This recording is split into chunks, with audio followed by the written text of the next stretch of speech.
जब समय ये सुनवाई हो रही थी, उस समय पर जो जस्टिस साहब ने कहा, उन्होंने कहा वो मैं जल्दी से एक बार पढ़ देता हूँ। निचली अदालत के फैसले पर रोक लगाने का कोई नियम नहीं है। ये अपवाद की श्रेणी में आता है। इसका सहारा दुर्लभ मामलों में लिया जाना चाहिए। राहुल गांधी के खिलाफ 10 मामले पेंडिंग हैं। 10 मामले पेंडिंग हैं। एक राजनीतिक जो एक देश का नेता है, एक पार्टी का राष्ट्रीय अध्यक्ष रह चुका है, सांसद रह चुका है, उसके खिलाफ 10 मामले ऐसे जज साहब ने इतना पॉइंट उसको किया हुआ है। इसके अलावा उन्होंने और भी कई सारी चीजें लिखी हैं। अभी हम एक आगे सारी चीजें आपको धीरे धीरे बताते जाएंगे। फिलहाल जयनारायण व्यास सर आ गए हैं। सर, हम बात इस पर कर रहे थे, जो राहुल गांधी के खिलाफ आज जो फैसला जिस तरीके से उनकी पुनर्विचार याचिका को रद्द किया गया है, तो इसका जो सियासी असर है वहां पर वो क्या है, क्या रिएक्शन वहां से आ रहा है, और दूसरा ये कि लोकसभा चुनाव के मद्देनजर अब कांग्रेस पार्टी किस तरीके से तैयारी करेगी और इसका असर कैसे देख रहे हैं आप लोग? जरा आंसर देखिए, हमारी जो परिस्थिति है हिंदुस्तान की, उसमें इस तरह के मुद्दे सिंपैथी जनरेट करते हैं। तो जहां तक राजकीय असर का सवाल है, वो फायदे में रहेगी। मगर चिंताजनक बाबत यह है कि इस तरह से एक व्यक्ति को टारगेट करके आने वाले कल में किसी और को टारगेट किया जाएगा, तो ये भारत की जो लोकशाही है, लोकशाही कहीं ना कहीं अब उसके मूल पे कुठाराघात किया जा रहा है। और जो बेसिक प्रिंसिपल है कायदे का, मैंस रिया यानी कि गुनाहित वृत्ति, वो इसमें कहीं भी वो एस्टेब्लिश करने में सफल नहीं हुए। पूरे देश के मोदियों को राहुल गांधी जी ने कुछ कहा और उसमें से 2 मोदी आहत हुए, एक सूरत में आहत हुए, एक पटना में आहत हुए। अब ये मैं मानता हूं कि जो भी प्रेसिडेंट सेट हो रहे, वैसे तो सुप्रीम कोर्ट, नामदार सुप्रीम कोर्ट का जजमेंट है कि कोर्ट के जो चुकादे हैं वो कमेंट करने के लिए या सेलिब्रेशंस के लिए नहीं होते, मगर वो तब नहीं होते, with full respect to the honourable supreme court, तब नहीं होते कि justice is done, not only that justice appears to have been done. ये तो यहाँ तो आप एक ब्रिजभूषण सिंह को देखिए। आप अगर बोलते हैं कि राहुल गांधी के सामने इतने मुकदमे पेंडिंग है, तो वहां भी कायदे का प्रिंसिपल तो ये है कि जब तक कोई गुनहगार नहीं साबित होता, जब तक उसके he is not convicted, he is not anyway responsible for the crime for which he is been complained against. तो ये एक से ज्यादा तरीके से भारत की जो ये जुडिशरी भी है, जिसपे हमारी आखिरी आस टिकी हुई है, वो कहां जा रही है समझ में नहीं आता। जुडिशियरी अगर इस तरह की बातें करने लगे कि एक दर्जन, तो फिर ब्रिजभूषण सिंह को क्यों छोड़ दिया आपने?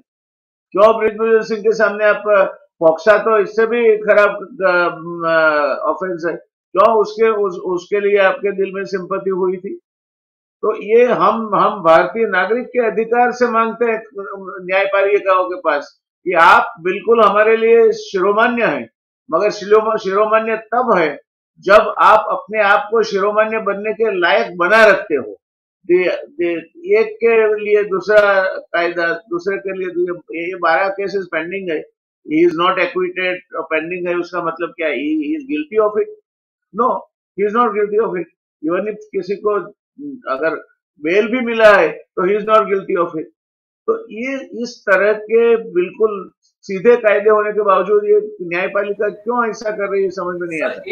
सर एक मिनट, इसके साथ एक चीज और जोड़ दूं मैं।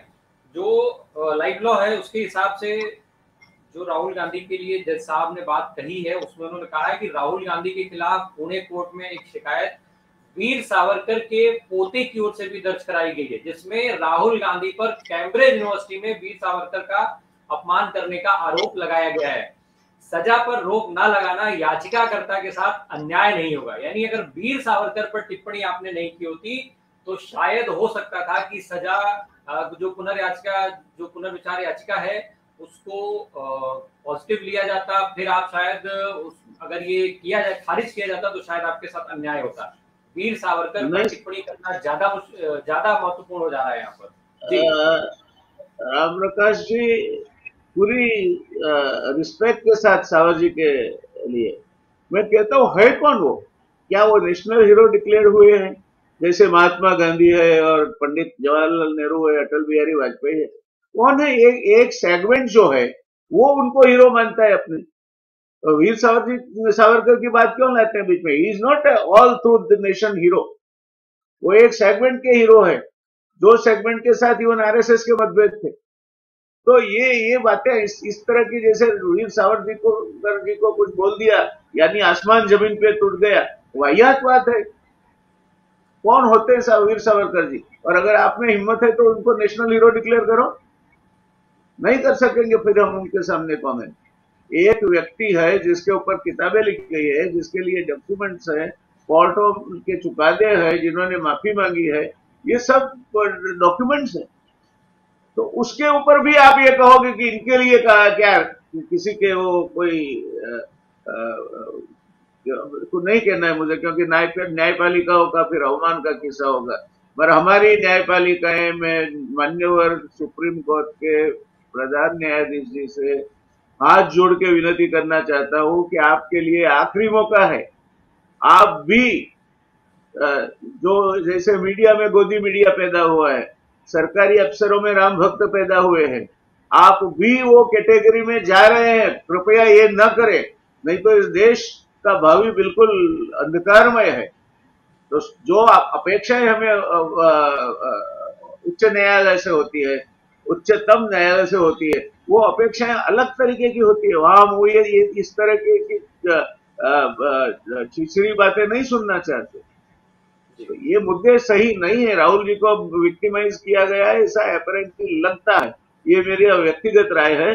कोर्ट के मामले है, कोर्ट के मामले आगे कोर्ट में ही तय होंगे। राहुल जी को भी अधिकार है कि ये जो इनके ऊपर जो मुकदमा चला और जो चुकादा है उसे सुप्रीम कोर्ट में उसको चैलेंज करे, तो वो करेंगे। जो उनको करना है वो उनका व्यक्तिगत मामला है, उसमें मैं नहीं जाता। मगर मैं ये जरूर कहूंगा राय साहब कि इस देश की न्यायपालिकाएं, इस देश की लोकशाही की आखिरी होप है।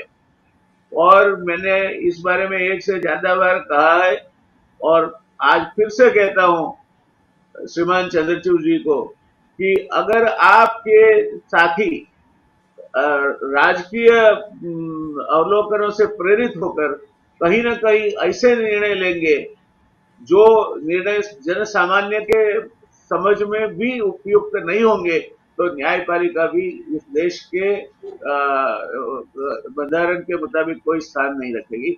बहुत निराशा हुई इस तरह के हाईकोर्ट के कमेंट से। जयनारायण व्यास सर, जिस तरीके से अभी आतमजीत जी बात कर रहे थे दागियों की, सर दाग आप खुद बताएंगे कि इतने करोड़ का घोटाला, इतने 100 करोड़ का घोटाला, इतने 1000 करोड़ का घोटाला इसने किया, उसने किया। कभी आप एनसीपी को बताते हैं, कांग्रेस को बताते हैं, शिवसेना को बताते हैं, सारे लोगों, सबके साथ आप कहीं ना कहीं सत्ता में रहते हैं। उसके बाद अगर आप जिनके साथ सत्ता में नहीं है वहीं से विधायक तोड़ लेते हैं, खरीद लेते हैं, ले आते हैं, ईडी सीबीआई से डरा करके ले आते हैं, उनको आप सरकार में शामिल कर लेते हैं, उनके सारे दाग जो खत्म हो जाते हैं, जितने भ्रष्टाचार है वो मिट जाते हैं। सर एक सवाल तो ये है कि क्या ये वॉशिंग मशीन जो भाजपा के पास अब है, क्या वो कांग्रेस के जमाने में नहीं बन पाई थी, उसको इन्वेंट नहीं कर पाई थी कांग्रेस? और दूसरा, जो ये सारी चीजें हो रही हैं, जिस तरीके से दागियों को लिया जा रहा है लगातार एक एक करके हर राज्य में, और अब राहुल गांधी के साथ इस तरीके का बर्ताव, क्या ये भारतीय जनता पार्टी का जो लगातार सर्वे रिपोर्ट्स तमाम आ रही हैं उसके हिसाब से जो परिणाम दिखाए जा रहे हैं, उसका डर ही वजह है या फिर कुछ और भी वजह देख रहे हैं आप?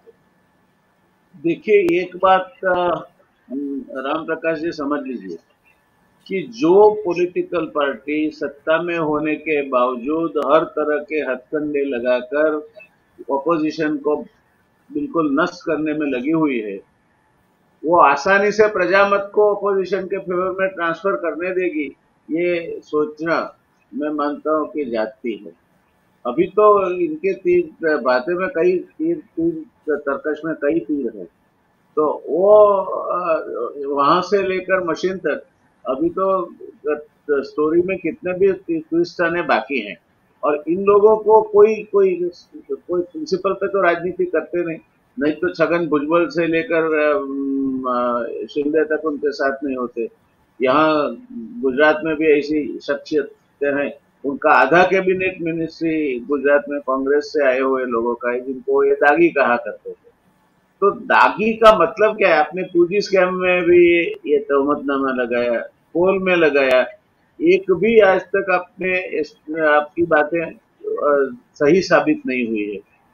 तो ये बात जहां तक है, मैं मानता हूँ तहमत लगाएंगे, तहमत लगाने से कुछ नहीं होता, मगर वो इलेक्शन में कहीं ना कहीं रोड़ा डालने का प्रयत्न करेंगे। जैसे राहुल जी को अटकाए रखना इनका एक सीधा सा लक्ष्य है कि राहुल जी फिर 2029 तक संसद में न जा सके।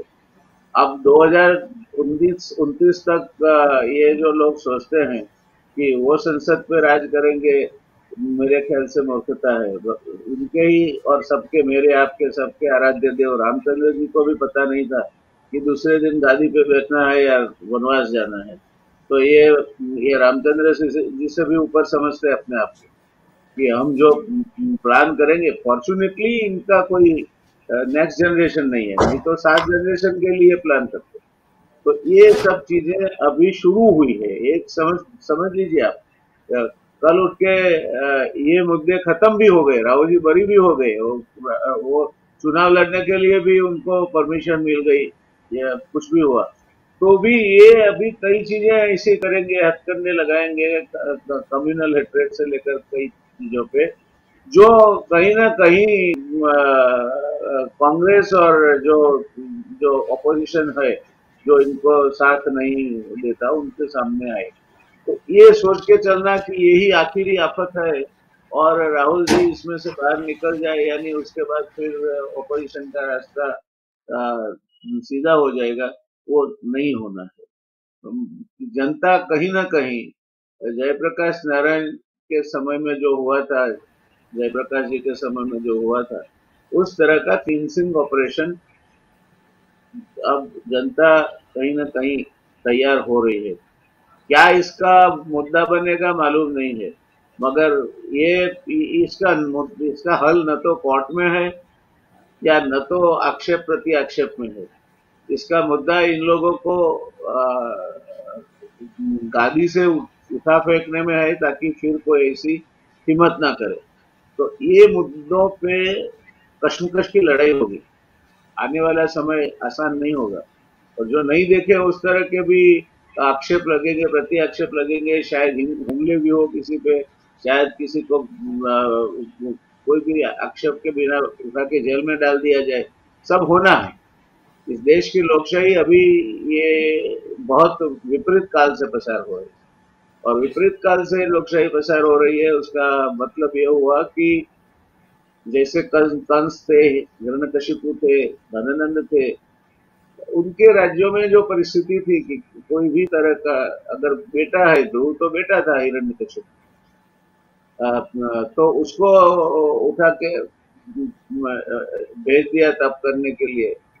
तो ये परिस्थिति है। प्रहलाद का के सामने, सॉरी, प्रहलाद के सामने हिरण्यकशिपु पड़े थे, ध्रुव के पिताजी का नाम उत्तानपाद था।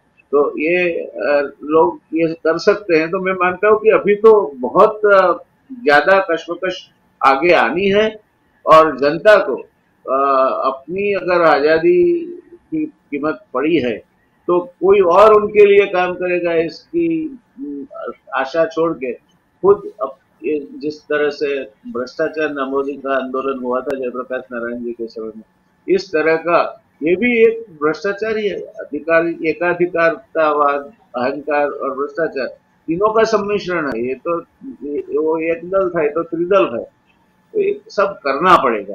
बाकी तो राहुल जी चुन के पार्लियामेंट में जाए या न जाए, अब उन्होंने अपने आप को राजनेता से राजपुरुष में कन्वर्ट कर लिया है। वो चुने हैं नहीं चुने हैं, वो उससे कोई फर्क नहीं पड़ता। वो जहां भी जाएंगे भीड़ जुटेगी, चाहे तेलंगाना में जाए, चाहे मणिपुर में जाए, चाहे गुजरात में आए, चाहे कहीं भी जाए।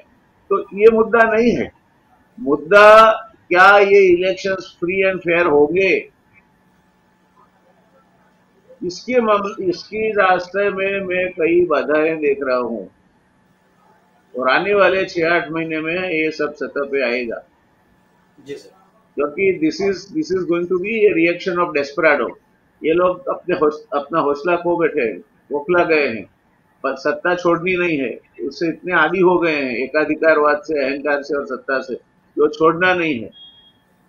मगर काफी चीजें हो रही है और मैं मानता हूँ कि इसमें, because I am from Gujarat, देश भर में गुजरातियों के सामने एक बड़ी धोना का कैंपेन चल रहा है, तो महाराष्ट्र में खास। तो क्या होगा, कैसा होगा, पता नहीं। मगर अभी आप देखते रहिए, अभी तो worst is yet to come. जी सर।